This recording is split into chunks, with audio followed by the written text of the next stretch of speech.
Okay, so hi everyone. I'm Lisa, founder of the Menstrual Coach Academy, and I'm really excited for this conversation today with Asma Begum. Did I pronounce that correctly, Asma? That's Okay, right. thank you. So we are going to have a conversation about Asma's work and she is the founder of a charity called Soul Sisters, which supports women who have experienced or are experiencing domestic abuse. And she's also working as a coach, a life coach. She's doing podcasting. She's a mom. She's doing all the things. And we've got a lot to talk about. And the reason I have asked Asma to come on and have a chat with me as part of the Menstrual Coach Academy is because I recognize in her work that this intersection of the personal journey, women's journeys, our relationship with ourselves, our health, our nervous system, but also acknowledging that we are humans navigating systems, navigating legal systems, navigating complex situations or, things in our culture that also have an impact on our well-being, our health, our nervous system, etc. And yeah, and I really just want to have a chat with you, Asma, about that today. So I'd love for you to introduce yourself to the audience. Hi, Lisa. Thank you very much for inviting me today to this interview. So I'm really privileged that you have. I love what you do. And me, yes, so I live in Greater Manchester in the UK, and my background, my heritage is Bangladeshi, but I was born British, so British Bangladeshi. And I went to university. I did law and sociology. I absolutely loved sociology and law. Never really knew the path it's going to get me to where it is now. So because I didn't actually practice law after I did my degree, I was working in corporate banking, and it yeah, from there I was 29, and being British Bangladeshi, being Muslim, it's weird for a girl not to be married at 29, and so there was this my ex that came well, it was an arranged marriage kind of thing, and my parents asked me to get married, and I was 29 and I was ready to get married, and I got married. Um, but before that, I did do a lot of charity work, and everything I did before that makes sense to what I'm doing now. It's all linked. Um, and yeah, I always wanted to help women. My dad used to tell me stories about women in Bangladesh, and I always wanted to help women, but I didn't know how. So when I got married, uh, I went through a situation, and I left, and I have a little boy who is 18 months. So I'm a single parent, and I had to go through some difficult times through um, the courts and doctors and things. And through that journey, I decided I want to help women because I could see the unfairness. The way I was being treated, and I could speak English, and I have done law, and plus my religion is Islam. So like in Islam, it's taught that whatever you learn, you should share with others if you can empower others. And for me, I realized that this is going to be happening to a lot of women, what was happening to me. So I wanted to like help women. So I started a community group. I started raising awareness about domestic abuse on social media, and I could see the amount of people that were reaching out to me. I realized this is something where I need to create an organization because it was getting very busy, and it couldn't just be done informally. Again, not knowing that's what I was going to do in the future, but it makes sense from my background of working in corporate banking because I was working in business banking. So all those skills came into place of starting a charity. And at the moment, yeah, I'm a single parent. I'm a founder of charity Soul Sisters Empowering People. And it's all on a voluntary basis at the moment. It has been for 4 years. So I am also working, um, but I'm also creative as well. So I write, I podcast, I've been part of exhibitions like Joe Cox Foundation at museums, and I didn't realize I was a creative. Like I thought you have to be a creative by doing a degree, and I've done some theatre work. So yeah, and I've like presented in radios as a volunteer. So quite a lot of hats I wear. Yeah. I love that as well. It's so interesting. And it's so interesting, isn't it, when you like the place you're in now, and then when you look back and you can see how all those experiences and the skills you got gathered, like corporate banking and all that, supported you with the charity work that you're doing. Um, I can relate to that. It must feel like good for you to be able to bring all your skills together with the work and your life's purpose now. Definitely, definitely. It makes all sense to me now why I was on that journey of all the little skills that I acquired in the roles that I was playing. Like, so when I was in corporate banking, I used to sit behind a desk and constantly keep thinking, I'm not making a difference. Like, who am I really helping? And I'm just crunching these numbers for this boss higher up who's getting lots of money. But I wasn't really seeing like what change I was making in a person's life. And I did feel a bit empty, and I felt like I wasn't really living my purpose. And um, I've always wanted to help women. And the weird thing is, I knew a few friends who were forced into marriages at 16, 18, by their parents, where that's what they believed. I was quite lucky with my dad, who believed in education because he came to this country in the 70s, I think it was, and he wanted to study, but he couldn't because he was the only person from his family that came to this country. So he knew the value of education. So he was always um, quite encouraging about me having an education. I'm like the eldest of four siblings. So I was quite lucky that I was able to get that education and work as well. But these girls that got married at a young age, my friends, they told me stories about them being abused, about the sexual abuse, about going into when they were going into refuges. But the weird thing is, and I used to say to them, like, I didn't know, but I used to say, you need to get out of that situation. Why are you going back to him? Some of them had like 4 kids. But when it happened to me, I couldn't see it. I couldn't see that it was domestic abuse. I didn't even know it. Like how that happened, I have no idea. Like I literally was disassociated from that. And I talked about my friends, but I just didn't think I was in that situation. But I was controlled money financially. There was physical, there was constant emotional and mental, abuse. And that bit you can't see, you can't see when someone's mentally and emotionally constantly abusing you, making you feel bad about the things you're not able to do for them, and you're not being a good wife, and you're not a good daughter-in-law, and then I didn't even know that I went through sexual abuse until I was in the refuge. I didn't know. So it's so weird how I saw my friends a few years ago go through stuff, but when it happened to me, I didn't know it was abuse. I just thought people told me that, marriages are hard. So I just thought Mm. marriages are hard. And so, yeah, so the stuff that I did before, professionally, to now what I'm doing, it all makes sense. Like starting a charity meant having policies in place, procedures in place, getting insurance, um, getting training for myself, like having, applying for funding and doing evaluation after it. And so, and then I am doing charity work now, and I am helping women now. And actually, that can grow in, to helping women in Bangladesh and other countries where they don't have this education. I can see the bigger picture, but it's working towards it. And the law side of it, I'm now helping the women that are going through the court system because of domestic abuse.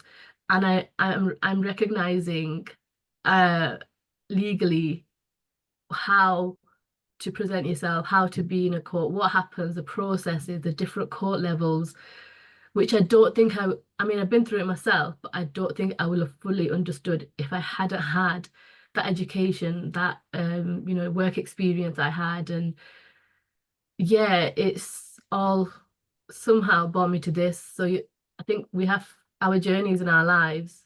There's always a reason why things happen. Yeah. Mm. Well, firstly, I'm really sorry that you had to go through that, and for every woman, that goes through that. But I also want to thank you for this amazing work that you're now doing, and how like the word alchemy is coming to mind, like your healing journey and your education journey is now alchemizing into this incredible work that you have that you're bringing into the world and helping women. So yeah, thank you for that. Um, Tell us a little bit about Soul Sisters, and then so that's the I know we could like talk forever. I'd love to talk forever about your journey, but I'm really curious about how you started Soul Sisters and the work that you're doing there. What does it look like? So 4 years ago, it was a community group. I'd gone to an event to just speak initially about my experience. And the good thing about that was that I didn't have to go into detail when I spoke. So it's called Truth to Power Cafe, and it Mm, was a local museum. Um, and it didn't need to be in detail. I just spoke a few bits about my background and that I've gone through domestic abuse, and the interest that I saw afterwards with women and men coming up to me, thanking me and valuing what I'd shared, gave me that encouragement to do something with that. mm, So I started volunteering and doing community groups, talking about domestic abuse, and especially on social media. So I had got rid of all of my social media accounts after I fled from a perpetrator with my little boy. Got mm, rid of my social media accounts, my email, my number. So I started a new account, and I started sharing about domestic abuse. And there were lots of women from all different backgrounds getting in touch and sharing that they needed help, or they're still in the situation, they don't know what to do. And then this is just before COVID. I started doing the community group, and COVID then started, and everything had to be taken on WhatsApp and Zoom. And I was doing this work and talking to women and supporting them. I could say 24 hours a day, because you're at home. I have my little boy, and I was listening to them. I helped some women find their way to a refuge. So I was into like getting them in touch with Women's Aid, getting them in touch with local services, the police. Some local services said they were opening the COVID, but when you rang them, they weren't. And to mm, get to Women's Aid, it took hours for someone to call them back. But some women went to a refuge. Some women were sharing with me about the things that have been happening to them, but they're not ready to get out of that situation. And it was getting really busy. So I think it was around June, July time, I was discussing with my friend that this needs to become it needs to be an organization, because it's too much. And at the minute I'm finding that, there might be some risks involved. I'm talking to these women and I'm helping, but we don't have any structures in place and procedures and policies and things.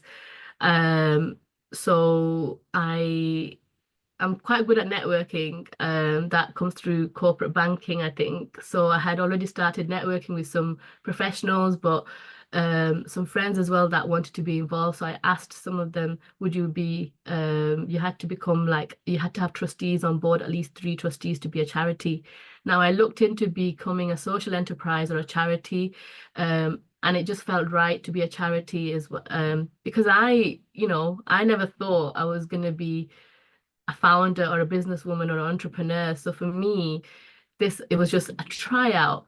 So yeah. the best thing it felt like it should be is a charity.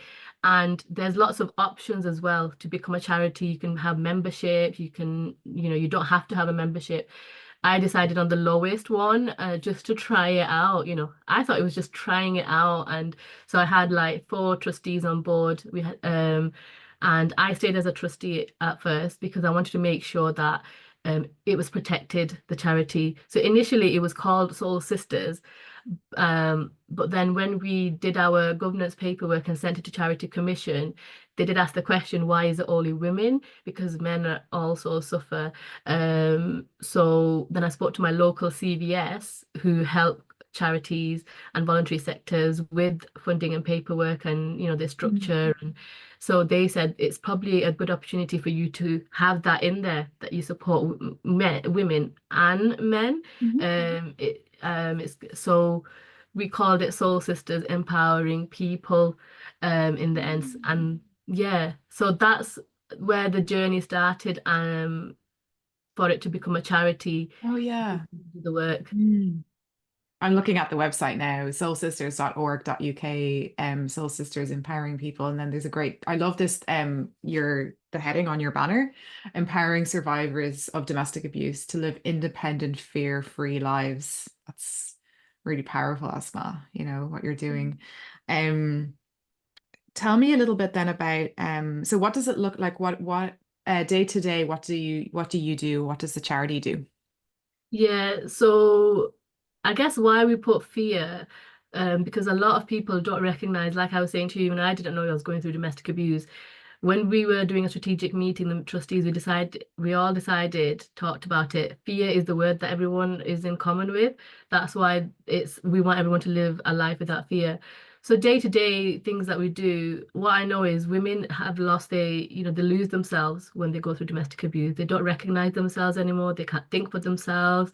They don't have a control on a lot of things because of what they've gone through. So provide like self-care sessions, book clubs, peer support sessions. So this is where any women that have gone through domestic abuse can come into this space, and we can just, and I have themes every week, and that could be self-esteem, confidence, but having boundaries, healthy relationships, because a lot of these women lose their trust in families, in friendships, in relationships. They don't also know how to have boundaries in place because of what's happened. They don't know what healthy relationships is. So peer support is that space to have that topic theme if someone doesn't want to talk about their story. But then sometimes, most of the time, someone will start sharing. So we have like ground rules as well about it being a confidential space. So that space is a really safe space, non-judgmental space. And everyone knows that, and it's a respectful space as well. So we have that, we have the peer support sessions, we have them online, and then we have them offline. We have a mother's court group, which is online at the moment, and that's run at 10 p.m. because all the women have said, our kids are asleep, and then we could talk about it because we're not really allowed to talk about the court in front of our kids. We get told by the professionals. And then it's the one-to-one coaching that I provide each week. So I've done things like working through with timelines. So some of the women don't understand sometimes why that's happened with them. And then we've gone back to their childhood, the relationship with their dad, or the relationship that they've realized that their mum and their dad had. And maybe it could be also like experiences at work with someone having power over them, Mm. and they've taken that on board and believed in themselves that they're not really someone that should speak up for themselves. And so later on in life, they've realized there's been a pattern somewhere. So that kind of coaching, but also then talking about healthy relationships, having boundaries. So what a lot of these women, and I've done it myself, we've learned to just be pleasing, to please everyone and to say yes to everyone. So it's getting them to realize now it's not selfish to think about yourself. You can say no. Okay, the perpetrator, didn't allow us to say anything. We weren't allowed to use our voices, but actually you can speak up for yourself. You can say no. If they're some of them are in the situation still. Yeah. So I've said to them, if it's safe, if you feel you can, because I don't want them to start fighting back with the perpetrator and causing more problems for themselves Yeah. in the relationship. Yeah. Um, I think, and educating about domestic abuse, the fact that there's different types of domestic abuse, because people, when I talk to the women, oh, I've not been through physical abuse. He's not hit me, but he's threw things and he's banged the door. He threw his phone. Well, that's still physical abuse.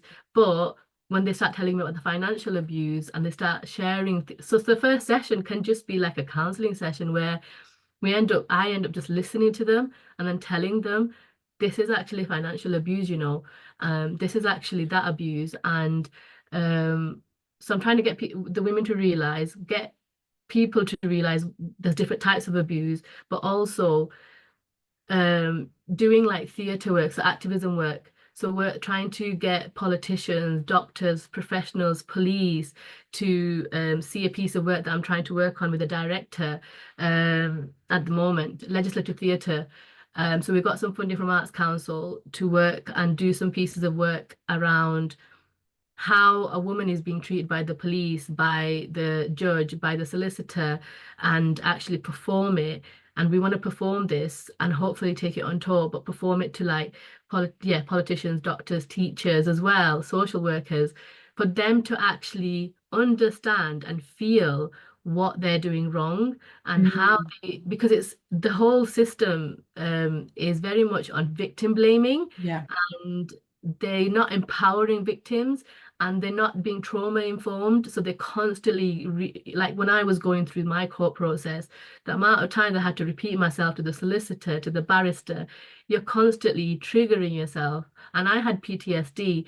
I was suffering with mental health, depression, severe depression, anxiety, IBS, which then I found out was endometriosis, lots of other things, and lots of other women suffer those things and PTSD, but no one uses that word. Like I remember sharing with my doctor, she didn't want to use the word PTSD. She was like, and then I saw someone else's note, another lady that I was supporting, she shared her medical record with me, and it said on there, they are trying not to say it's PTSD because they don't want to. They want to just push you towards alternative therapy. But why not say what it is? Mm. Because you're actually gaslighting that woman Yeah. more. And part of domestic abuse and what a perpetrator does is gaslighting. So by not saying what it is, by not telling the women you do have depression, you do have PT, the woman, I thought I was going crazy until they told me what it was. And so I'm trying to get professionals to understand as well. Like if you do that, you're actually part of that, circle of abuse as well. And so there's quite a lot of bit of work going on within the charity. So the activism side, the support side, the education. We want to go into schools and teach, kids and teenagers about healthy relationships, having boundaries in place, because domestic abuse, they might not realize can be in friendships, in workplaces as well, in later life. And I've had someone on my podcast who shared about domestic abuse in her friendship. And, only her parents listen to her, but when she tells other people, they don't get it. But Mm. abuse can happen between anyone. So for me, it's so important to really talk about that, but also recognize how the effects of domestic abuse is long term on our mental health and our physical health, because people don't talk about that as much. And I want people to understand that there is a link between that, so that women think, okay, that I've come out of this, and why I can't seem to move and do things at the minute is because I'm depressed, you know, and yeah, The trauma, isn't it, Asma? I had a very, very controlling, coercively controlling boyfriend years ago. And I'm in a new relationship now, but the effects of that still impact me every day, you know? I don't know if you can hear me because is this cutting yeah, off? Okay. no, And it still impacts me every day. Like something that I have to work through is fear of my current partner being jealous if I hang out with a male friend, you know, yeah, which isn't true for my current partner, but it was a really big problem for my ex. He used to check up on my phone and read my messages, and I was surveyed actually in that relationship. I didn't have any physical violence, but it was very emotionally driven. And at the time, the reason I'm sharing this is because to really highlight like exactly what Asma is saying is that the impact of that doesn't go away when the abuse goes away, and it stays in your nervous system. Like you're still like you use the word fear, that's a great word because that is exactly what happens. That fear lives in us, and we're not believed, or the system is like gaslighting you. And actually, like and this is really what I want to highlight about your work is that, and your personal journey is that it takes like a shit ton of self-care and strength and personal power and support and resilience to the point where it's exhausting to crawl out of these systems and these barriers. And that's why I love the work that you're doing, is because you're providing a lot of support and care and a community for people who are going through this. Because this is the thing, what abuse does, it isolates the women and the people that are going through this. So maybe would you speak a little bit about that, like the and for the listeners in the Menstrual Coach Academy, while we're talking about domestic abuse, I want you to think about um I know that we're not a domestic abuse organization, but I want you to think about the systems when we're navigating endometriosis, PMDD, or in the medical system. There's a lot of our clients who are getting gaslit all the time. And it's really, really hard. And I have my own personal journey with that too. And I remember feeling like when, that was so stressful, was navigating a system that was bigger than me, when I knew the system was like flawed and I could see it, but they couldn't see it. Um, so yeah, sorry, I've said a lot, but I'd love to hear your thoughts on how you support women in those systems, and then the self-care that you have to practice yourself as well. Yeah, definitely. I think the other part of that was I remember like speaking to, just to mention this. When I was going through my court process, the CAFCAS lady, who's a children's officer, who's appointed by the court, because obviously the court can't come out and meet the children. Um, she said to me, "When do you think you will be better, so that you would be okay for contact to go ahead?" And I said, "You do realize that the effects of domestic abuse is long term, and it's never fully disappears." And I said, "I've had therapy. The court actually made me take more therapy just because I was agreeable to in-person contact. And this happens to a lot of women." So I said to her, "You do," and she actually put it in in her report to the court. So I was quite successful with my court case, but this is what they expect. They want you to be better so that you're ready for like the perpetrator to come back into your life to see your children. But Yes. it's yeah, Yeah. exactly. So the process with professionals, so I think it's about what I did was I kept persevering, maybe because I have my son as well. I knew I had to be well to look after him. Like I had left my perpetrator for him. And I knew that I have to be well to look after him, because when I was going to these support groups, they were telling me that some of the women's kids were taken off them by the social worker because of them having depression, PTSD.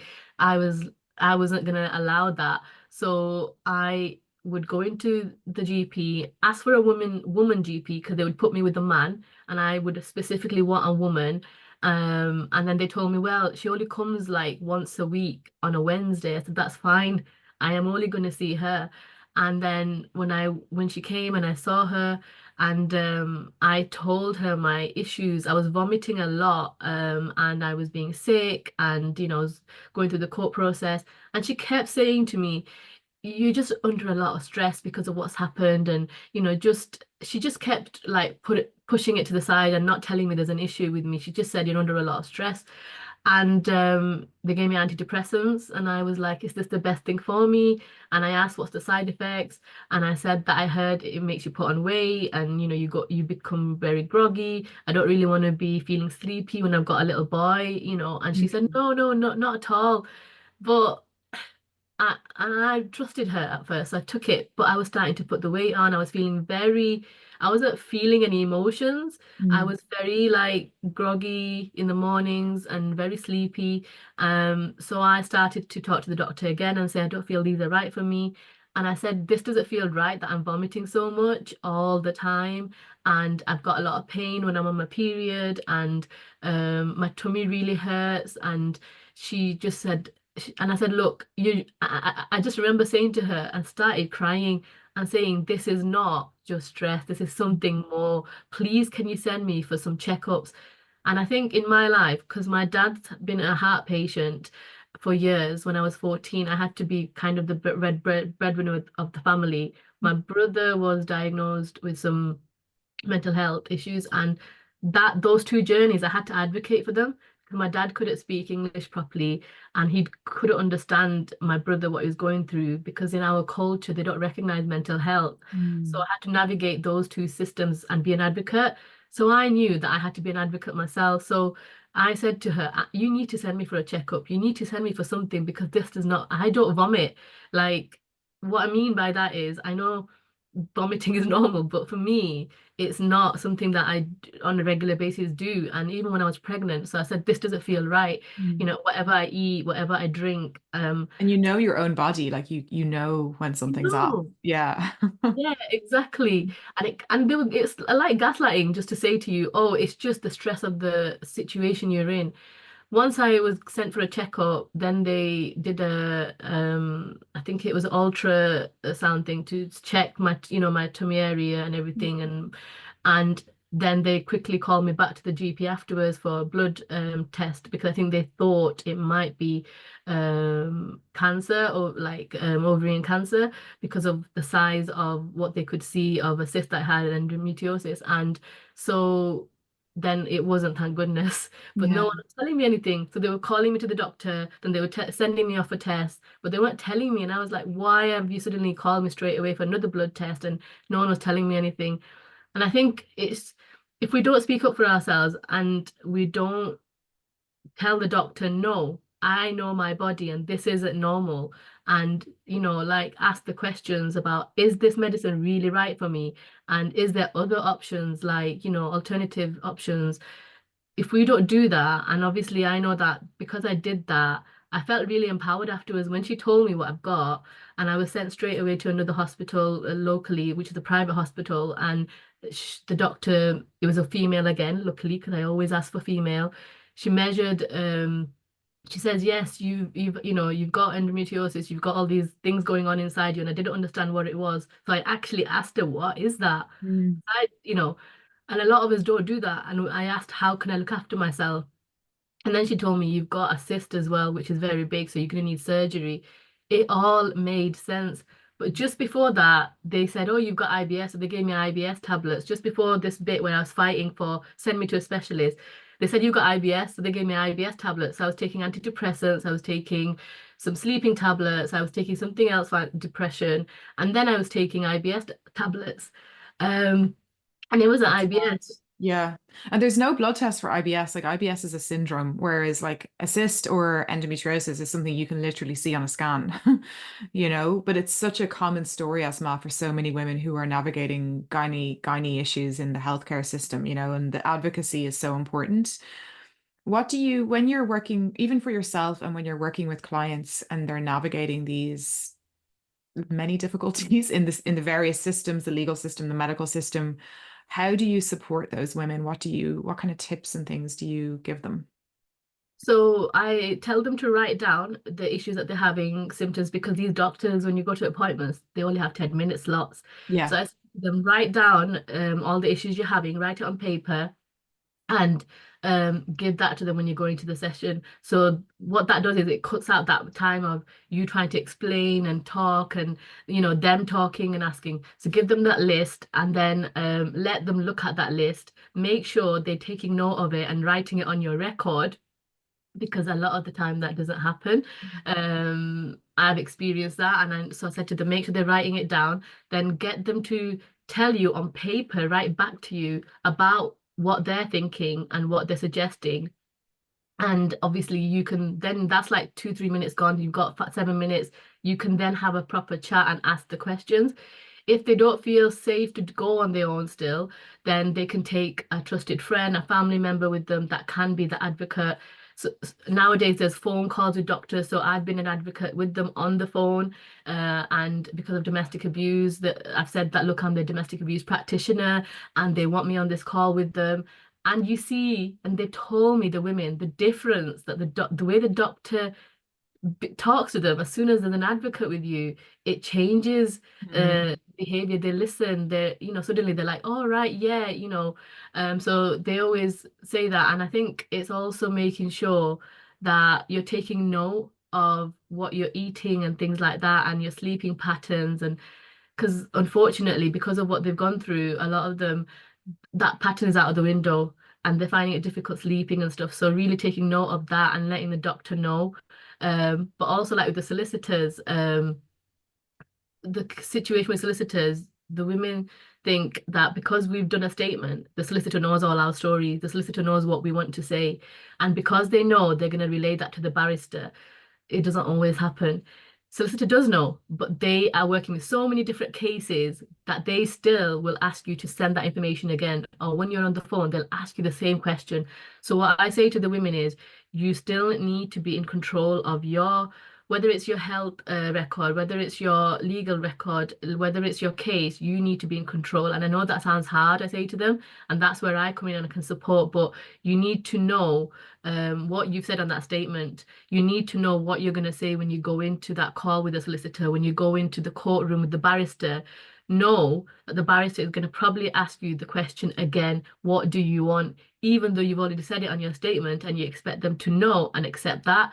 And I also tell them, get ready for the fact that the barrister will probably want you to change your mind. So whatever you've said on the statement you want to happen, the barrister sometimes will want you to change your mind when you go into that courtroom. They'll want you to, so for example, I have said that I don't want in-person contact. I've just said I agree with emails. Every time I've gone into the court, and I've always gone in on my own, I had a barrister who literally threw the pen across the table. He said to me, and I was getting legal aid as well, and he said, so, this poor guy, as in the perpetrator, I can understand why he's really upset. He can't see his son because he has children himself, and he's South Asian as well, the barrister. So he said, do you not think that you're never really going to change your mind because you've got anxiety, haven't you? So maybe and somehow he was trying to get me to agree he was saying that the Kafkas officer who had written in her report as well, no direct contact, because she didn't think it was right. He was telling me she did her report wrong and I should change my mind. Now, in those cases, women would have changed their mind even though they don't want to. Um, and so I said to these women is that you need to stick, like, this is what happened to me. And he literally threw the pen across the table and he was like, right, when I go into that courtroom, I'm not going to speak up for you. And I remember sitting there saying, what do you mean? You're here to represent me. And I said to them, the ladies, I still stood my ground. I thought I was shivering and I was really nervous about what's going to happen, but I stood my ground because I know what I wanted. And I said, this is why I'm telling you, you must stand your ground. You will have, that was like the worst barrister I had in like the 5 years of my case. I've been in court. And so I said to them, you need to make sure you remember because they'll try to emotionally change you, like do things like what he did to me to get you scared a little bit, to change your story and to change what you want. But you must like compose yourself and remember what your state, just look back on your statement and remember what you said and just keep repeating the same thing because you have to remember that paperwork has gone to the judge. And if you now go into courtroom and your barrister says, actually, this is what she wants, the judge is going to see you as being undecisive and being confused. And that's what, unfortunately, some professionals are not there to support us. They are there because they have a target of their own, or it depends on who's funding them, if it's the local government. So they have a target of their own that they need to show that they are, successfully letting the perpetrator see the children. But actually, so I said to these women, you need to know what's really happening. You need to know who your barrister is so you can, the women were being given like any barrister because they're on legal aid. I said, no, you can ask for profiles for your barrister. You can read the profile. And sometimes in the profiles, you can tell what that barrister is like, but also you can research your judge on Google as well. You can find out who your judges are. If you've got a police officer that comes to see you, you can take the reference because the ladies were like, I didn't know I could ask these questions. I didn't know I could ask. Some of them were not even given their case numbers. And I said, yes, you can ask, write it down. Always have a notebook and pen with you and write notes of who you're speaking to, what their name is. You can ask them again, can you give me your name? Can you tell me what you said? And I always say to the ladies, if you're having communication with your barrister, your solicitor, your Kafka, social worker, even the police, you can have emails with them Mm, because that's your proof of those emails. Because sometimes when you have a phone call, um, the professionals will say something else in court sometimes mm, because people sometimes forget what they've said on the call. I don't know what they're thinking sometimes because they're maybe too busy. They might have said one thing on the call, but then they say something else in court, which can go against the women's cases. So I say to the women, make sure you have an email. You send an email after the call and say to them what you think the conversation was about and ask them, can they confirm it? And if they don't reply, that means that what you said is correct. And if they do reply and say, yes, you're right, or actually, this is what we talked about, you can read it and see if you felt that that was like what the call was about, mm, or you can reply back. And I help some of these women to do those emails. And I said, keep an email trail because it helps in your court case, it helps with the police. Um, so things like that. But so having a notebook, making sure you have email trails, making sure that when you're going into court, or seeing the doctors, anything like that, compose yourself before, like kind of breathe in, like be in your mind, have ready what you're doing this for. Is it for your children? Is it for yourself? mm. And go in and remember that when you come out, then break down. Because what's happening a lot is women, and I did it, I was going into courtroom, I was crying my eyes out because I'm scared I don't want to see the perpetrator or whatever in the beginning. Mm. Straight away, the barrister and the police, they make a decision for you that they're not going to take you into the courtroom because they see you crying in the room, and they just make a decision for you. And if you don't know the process, this is what I tell the women about the process as well, that you should always be taken into the courtroom because otherwise, if you're not, they will make decisions without you there. They make a decision. Oh, she's crying. She's really scared. So let's not take her into the courtroom. So they leave her in the room, then they go into the courtroom and make a decision for her. And that could be Without that, her there.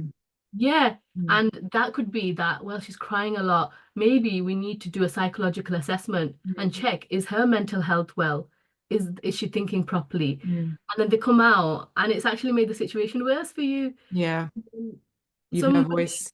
yeah, Asma, it's shocking. Like I just feel sick listening to this, but also empowered at the same time because what I'm hearing is like you're speaking to women's power and their ability to empower themselves and their requirement to crank it up a notch or two for this process that you take people through and well, the process they have to go through. And like when I think about these oppressive systems, which they are, um, we have to get smart, and that's what you're teaching women how to do. Like we can't the system isn't going to change for us. We have to get cunning and smart and navigate the system with our intelligence. And we are intelligent, very powerful people, and we can manipulate the system in our favor as opposed to the other way around. So I love that you are educating your clients on what is inevitable, what's likely to happen, barriers that will, that can come up. You know, areas where they will risk being discriminated against, all of these things. And you're empowering your clients to get really organized and clear in themselves and confident in themselves. And the thing is, like when you say about knowing what you're asking for and not being, bent into another option, like I imagine that if someone is going through this by themselves, which you did, and your own barrister is like second guessing you and your decisions, I would naturally question myself because I'm not a barrister, I'm not a doctor, I'm not a judge, I'm just, the person in there in the courtroom. And so I think for your charity to be educating people on this, it normalizes it and it kind of makes it like, oh, this is like a likely thing that can happen. It's like something that the woman can then look out for as opposed to internalize and make about herself.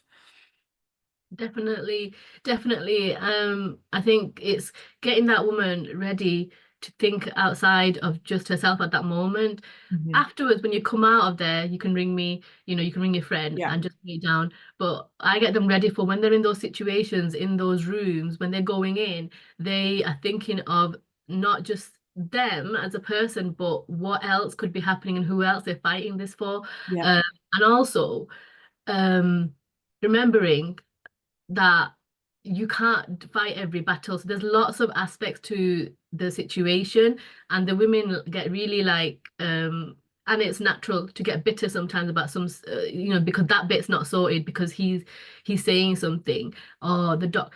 And I've said to them, you need to pick what's the most important. And for me, it was my son. Mm. For me, it was my son, and that was Yeah. it. Like That's your focus, your that was my priority. focus. Yeah.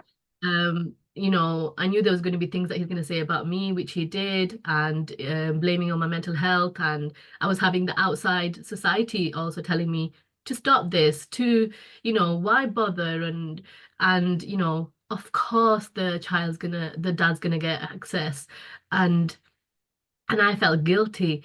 But my most biggest thing was my son. Like, oh, I need to protect him, and that's what I tell the women about. You need to understand why you're doing this. Okay, Mm. there's lots of little angles to this, but remember what the reason is and go in with that, and getting them prepared with their papers. So getting them to actually take paper and pen.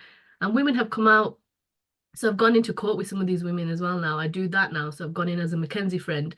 Um, and otherwise I get them ready beforehand. And so I've got women in London that I support, and I'm in Manchester, so I can't go with them, but then I get them ready beforehand. But Mm. when they've gone and come out, they've said to me that they're just really grateful, and they feel like a lot more clearer and ready. And even if some of the stuff that we got prepared for wasn't used, they Mhm. just feel a lot more empowered. Mhm. Mhm. It's so good. It's hard to feel your power by yourself, but when you have a mentor, a guide, an advocate, which is your legal right, also in the medical world, I have a mentor for stuff too, and it's like you just feel like, it's not someone else is there having your back for you, and I think that's really, really important. It's so hard to do this type of work alone when you're navigating systems. So I would say to the students in the Menstrual Coach Academy, like if you are supporting women who are going through the medical system, similar to the journey you shared, to think about how you can find resort, like we're helping women to resource themselves, whether it's through you or through other areas. How can you resource your clients to feel their own power? How can you resource your clients to get strong? How can you resource your clients to get clear and feel supported and know what to do if or when things get challenging, like what you're doing. And these are just all questions we have to ask ourselves as professionals. I'm also curious about how you look after yourself now that you've been through that and you're supporting so many women, and you've got your own business, the charity, the business, and all these things happening. Like, I'm wondering where you are now in your own personal journey and self-care and all that kind of thing. Yeah, so I think it was important for me to know that I need to look after myself as well, because it is hard when you're talking to women and you're hearing their stories every day. I am quite sensitive, and I'm quite empathetic as well. And in the beginning it did used to trigger me a little bit with my stories, but I do a lot of work on myself. So I realize that, I am allowed to shut off from it. And what I do is things like spending time with my son, watching some fun TV programs with him sometimes, like Harry Potter, but then watching things like Grey's Anatomy myself that I enjoy, and doing some bits of cooking, but like also doing workouts. I used to love doing workouts, going to the gym. I was stopped for many years after I got married. I wasn't allowed to.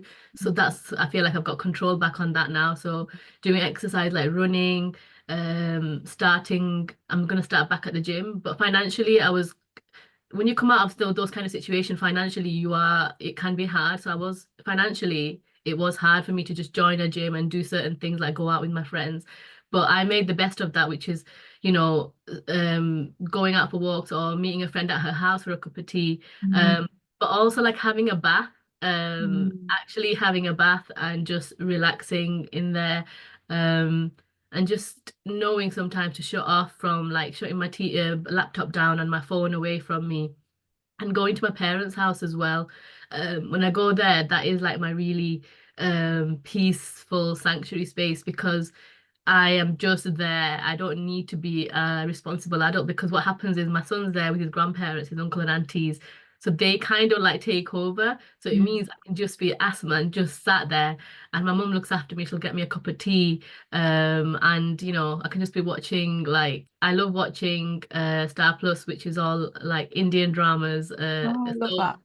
I love that. And then on YouTube, I like watching Pakistani dramas. I'm very cultural in that sense, like as well. Even though I'm British, like I've been quite lucky that my mum and dad like kept me in touch with watching Bollywood and things like that. And also praying. So faith, I'm not gonna say that I'm 100% on everything, but it's quite important for me. And in our religion, um and I tell this to the women who are Muslim as well, that there's actually a guide in the Quran where women should look after themselves, and we have a responsibility to look after every part of our body. Um, Mm. and if we don't, then that's, like our body is a responsibility on us, and we need to look after it, which is self-care and having a rest. And especially when you're on your menstrual cycle as well, like women should be resting even more on things. So that's another reason why I make sure I try to rest and things like that. Yeah. Um and also like I have other coaches that I can talk to so about some cases or how I'm feeling and just kind of let that out, or like Mm. the trustees as well. I have lots of good friends that I can talk to and kind of like talk about it and let steam off, and those who understand about what's been going on in my life, and just protecting as well what's going on with like the court or anything. I don't tell everyone everything. Like I'm kind of very careful in my circle of friends. Yeah, and that's it really. And just going on play dates as well. Oh, With I love that. Yeah, I love that, Asma. I love hearing about all that because, like, your work, I imagine, can feel quite heavy at times. I know you're getting more experienced with it as as we all grow, but it is a heavy topic, and there's a lot of grief, I imagine, and being empathetic and sensitive person, creative, as you said as well. We do take that on, and when like I can relate to that too, in the sense that if I have a client who is navigating a lot of difficulties in the medical system that I can see are systemic and discriminatory, um, I can take on the anxiety and be like, oh, how am I going to fix this? And it's really important. And I say this because I know the students who are listening can feel this too. Like, even the menstrual cycle, what we're working with, it's complex. There isn't one route and there's no one way that you help support your clients either. Like every case is very unique. And so it's important that we don't ourselves go into fear and like take on the anxiety and then like scramble and freak out and, feel like we're not doing enough for them, because that's not actually our job. Like our job is to help to support them in self-resourcing and like all the stuff you talked about, getting clear advocacy, self-care, all these things, because it gives them the best chance of the outcome that they're looking for, at the end of the day. And so you, me, the coaches, other coaches you're working with, we are their regulation resource, is what I refer to when I talk about the menstrual cycle. Like we are the support system.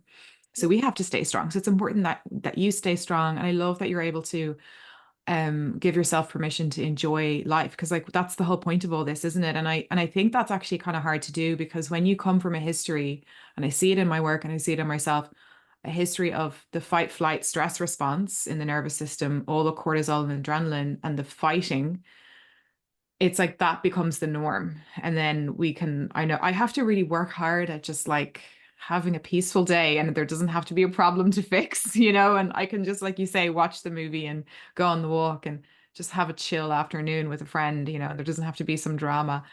So that's my work at the moment.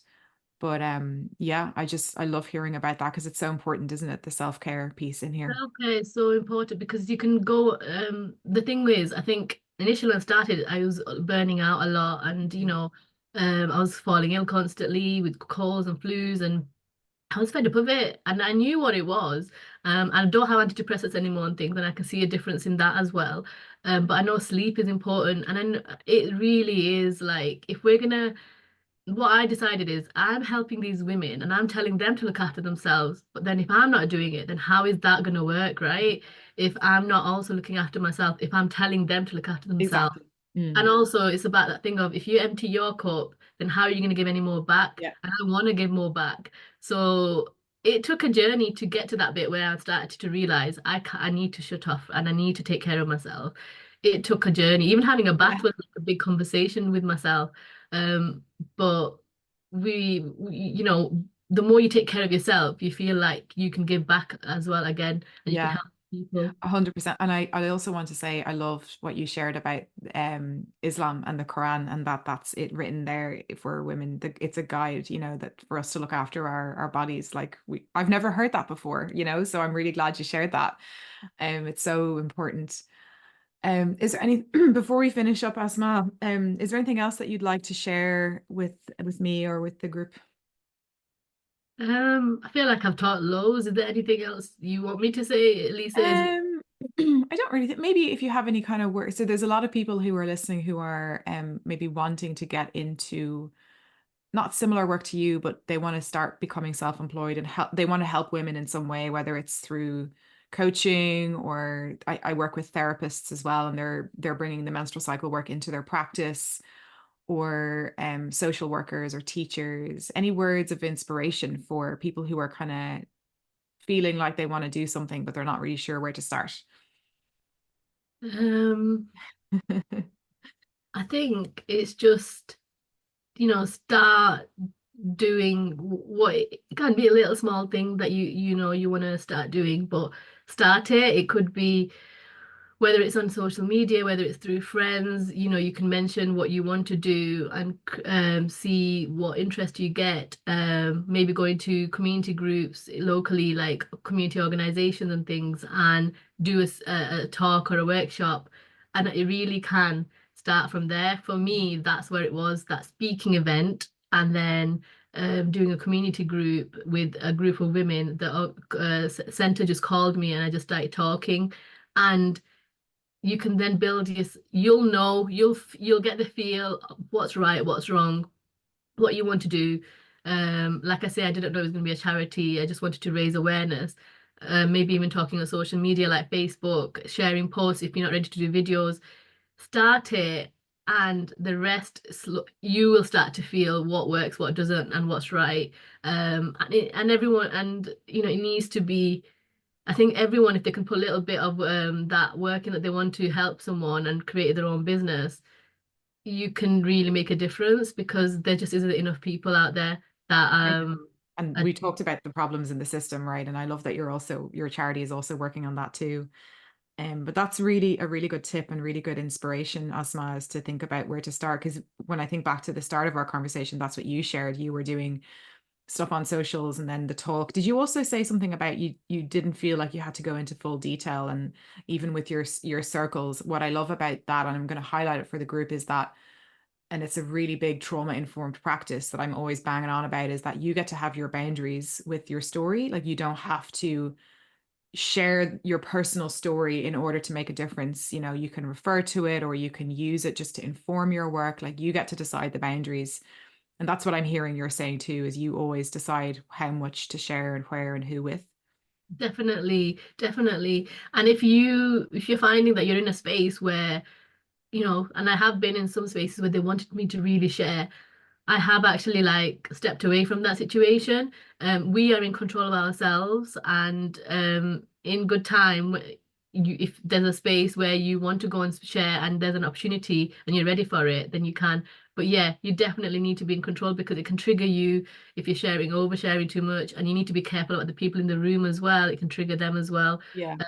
But it's powerful being able to refer back, because then the women know, or the men, whoever it is that they want to help, the women, they know then that actually this person's gone through it and she is actually human, Yeah. rather than just going in and doing something and at least not sharing anything, because then they're going to think you're just coming from an outside, and especially professionals, like you said, therapists. Yeah.